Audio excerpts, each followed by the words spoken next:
Hello, good evening friends. Welcome to my YouTube channel Anjali classes. और guys, आप लोग कैसे हैं? आई होप कि आप सब बहुत अच्छे होंगे। और आज हम लोग पढ़ेंगे भारतीय राज्य व्यवस्था, जो कि हमारे जीके के बहुत सारे क्वेश्चंस होते हैं, जो कि बहुत सारे कॉम्पिटिटिव एग्जाम में देखने को मिलते हैं इस समय भारतीय राज्य व्यवस्था से। तो चलिए हम लोग पढ़ते हैं भारतीय राज्य व्यवस्था। भारत में संविधान सभा का गठन किया गया था। कैबिनेट मिशन योजना के तहत ही भारत में संविधान सभा का गठन किया गया है। संविधान सभा का गठन हुआ कब हुआ था? नवंबर 1946 में संविधान सभा का गठन हुआ था। संविधान सभा के अस्थायी अध्यक्ष थे। संविधान सभा के अस्थायी अध्यक्ष कौन थे? डॉक्टर सच्चिदानंद सिन्हा। लेकिन संविधान सभा के अस्थायी अध्यक्ष जो थे वो डॉक्टर राजेंद्र प्रसाद थे। और संविधान सभा के संवैधानिक सलाहकार थे। संविधान सभा के संवैधानिक सलाहकार कौन थे? बी.एन. राव।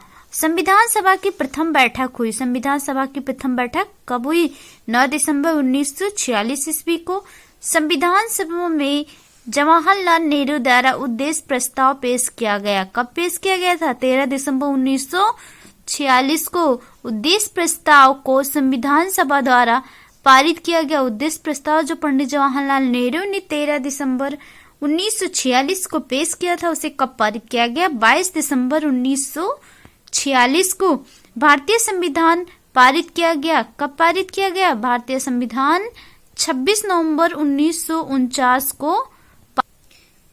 भारतीय संविधान के निर्माण में समय लगा। कितना समय लगा था? 2 वर्ष 11 माह 18 दिन लगा था। भारतीय संविधान को अंगीकार किया गया। भारतीय संविधान को कब अंगीकार किया गया? 26 नवंबर 1949 को भारतीय संविधान को अंगीकार किया गया।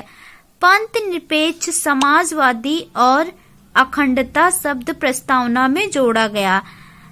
किस संविधान संशोधन के अंतर्गत जोड़ा गया था? 42वां संविधान संशोधन 1976 के द्वारा। 42वां संविधान संशोधन 1976 में जब हुआ, तब उस प्रस्तावना में 3 वर्ड जोड़े गए। वो कौन कौन से थे? पंथ निरपेक्ष, समाजवादी और अखंडता शब्द प्रस्तावना में जोड़ा गया। गाइस, ये क्वेश्चन आ जाता है कि जब 42वां संविधान संशोधन प्रस्तावना में किया गया था, तो उसमें कौन कौन से वर्ड जोड़े गए थे? तो उसमें इन तीनों वर्ड को आप लोग वेरी वेरी इंपॉर्टेंट में याद कर लीजिएगा, ताकि अगर ऐसे क्वेश्चन आते तो वो 1 नंबर मुझसे गलत ना हो। राज्य पुनर्गठन अधिनियम पारित हुआ 1956 ईस्वी में। राज्य पुनर्गठन अधिनियम कब पारित हुआ? 1956 ईस्वी में।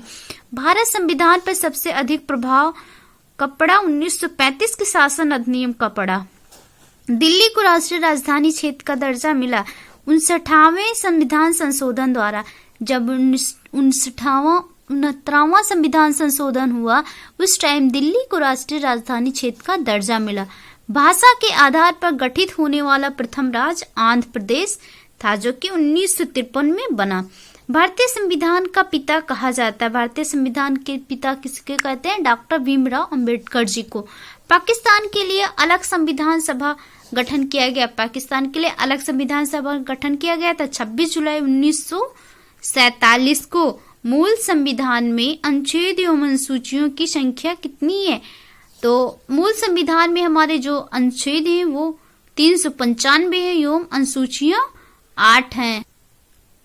सर्वप्रथम राष्ट्रगान गाया गया। हमारा जो राष्ट्रगान है वो सर्वप्रथम कहा गया? कांग्रेस के कोलकाता अधिवेशन हुआ 1911 ईस्वी में, जब ये सर्वप्रथम राष्ट्रगान गाया गया था। और राष्ट्रगान के रचयिता कौन है? रविन्द्रनाथ टैगोर जी हैं। संविधान में हमारे देश का नाम क्या है? भारत या इंडिया। राष्ट्रीय ध्वज का चक्र का रंग और तीलियों की संख्या कितना है? Navy blue. राष्ट्रीय ध्वज के जो चक्र है उसका जो कलर कैसा है? Navy blue. और 24 तीलियां हैं। राष्ट्रीय गीत वंदे मातरम। हमारा राष्ट्रीय गीत क्या है? वंदे मातरम है। ये कहाँ से लिया गया है और इसके लेखक कौन है? ये आनंद मठ से लिया गया और बंकिम चंद्र चटर्जी ने इसको लिखा है, हमारे राष्ट्रीय गीत को। संवैधानिक उपचार को संविधान की आत्मा कहा है। किसने कहा है? संवैधानिक उपचार को संविधान की आत्मा कहा है भीमराव अंबेडकर जी ने। गाइज अगर यही पूछ लेता कि संविधान, इसमें पूछा है संवैधानिक उपचार को संविधान की आत्मा कहा है डॉक्टर भीमराव अंबेडकर जी ने, लेकिन अगर ये पूछ लेता है कि प्रस्तावना को संविधान की आत्मा कहा गया है तो प्रस्तावना से पूछता तो वहां पे क्या आता, पंडित जवाहरलाल नेहरू आता। प्रथम संविधान संशोधन